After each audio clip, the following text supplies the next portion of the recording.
Hello, my name's Sean Brown from SCCS and welcome to this Wisen video which will go through the warnings and alerts function.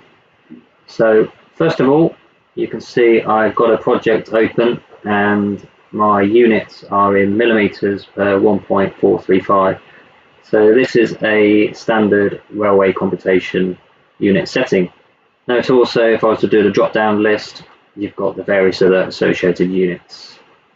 Now the reason I'm highlighting this to you will be in relation to any trigger values that you may want to set or have been attained from a client.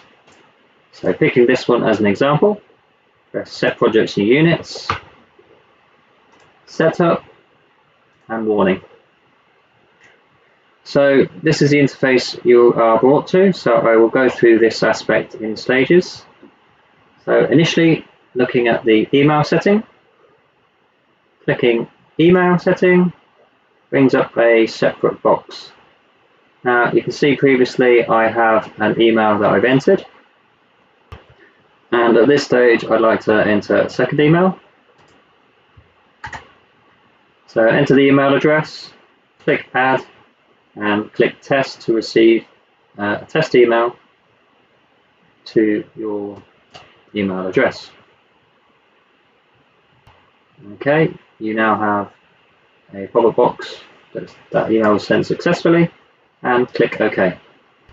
The next aspect to review is the tabular display as you see below. Noting here that this is in actual fact tabulated. So individually are the nodes as you see them. So we have a B gateway, S node, M node, vibrating wire interface and a laser distance node. So these are grouped, and if I was to press expand, you can see then they are individually defined. In addition, if you were using combined calculations, you would tick this button and you would visually see any defined formulas you have set up for your project. So in this example, this has cant and twist in relation to railway computations.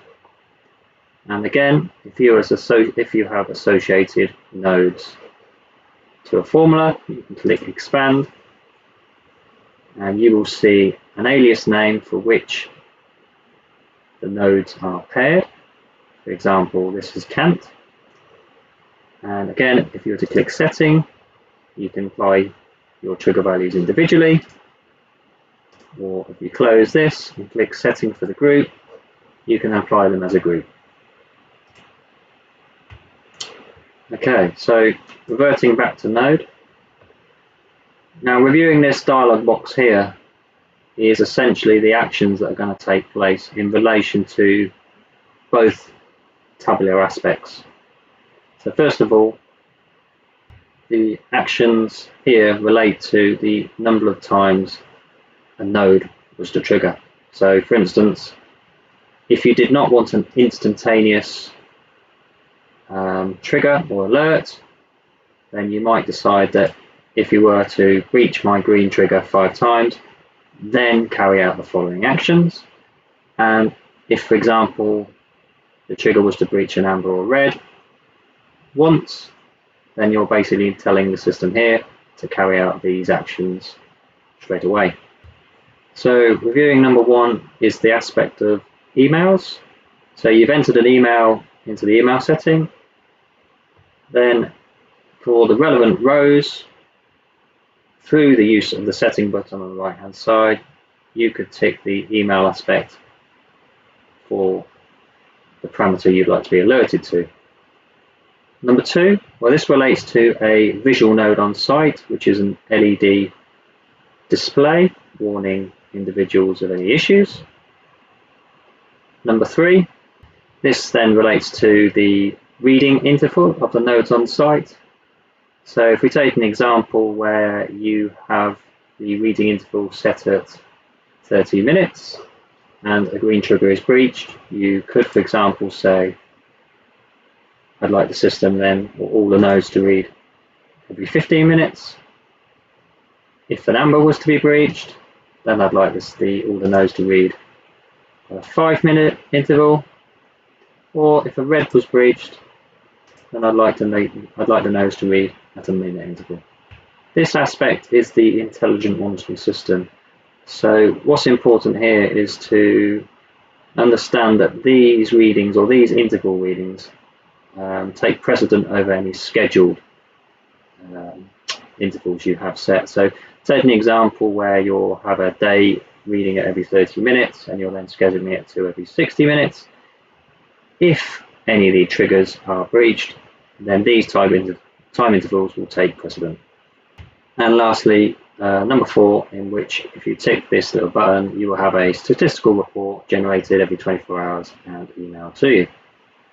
One thing to note here is the time interval for a gateway T and a camera T. So a camera can essentially only read or take a photograph at the quickest frequency of every 5 minutes. So moving on to actually setting the triggers and alerts. So if we take this group as an example, in which all the associated nodes are on the same asset, for instance, and therefore have the same trigger values, I could click Setting, go to the axis of interest, and here I could set my amber to be 5 and 5, noting this is less than and greater than. I'd like it to log the alert, send an email. If you had an LED visual on site, obviously that would then indicate that to any workers. And lastly, the T, which is associated to number 3, in that you're saying that if a trigger was to be breached, then read at a 5-minute interval. The same would apply for red. You might set this at 2. And 2, for instance, you'd like it to log, send an email, and you tick the box for T, such that it would then read at a minute interval. Lastly, the offline aspect. Now this could be in relation to an aerial which was broken, or maybe a node was stolen.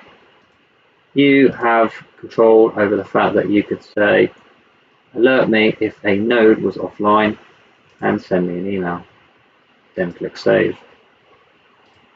The other situation, which could be quite common, in that you have a group of triggers and alerts, and they are associated to lots of individual nodes, in which case you would click Expand and go through each node individually to set the parameters. Failing that, you could of course combine them such that they were grouped together as a group within the combined calculation. So you have free reign over that aspect. Next, maybe you were looking for a particular node in which you wanted to check a setting or just apply a trigger to a certain one, then this is giving you the option to drill down, press search and focus in on that node. To revert back to the box, the tablet display, you can click Restore. Lastly, it's the review stage. So as you can see, I've set these triggers and alerts, and since I set them, the little node box, which was green earlier, has now turned red, and if I was to hover my mouse over this, you can see I get a pop-up box of my current warnings.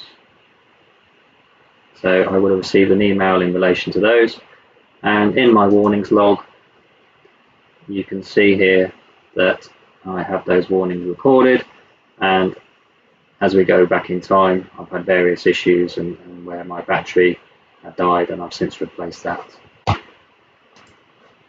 Okay, this concludes the Wisen video on the warnings and alerts system in this interface.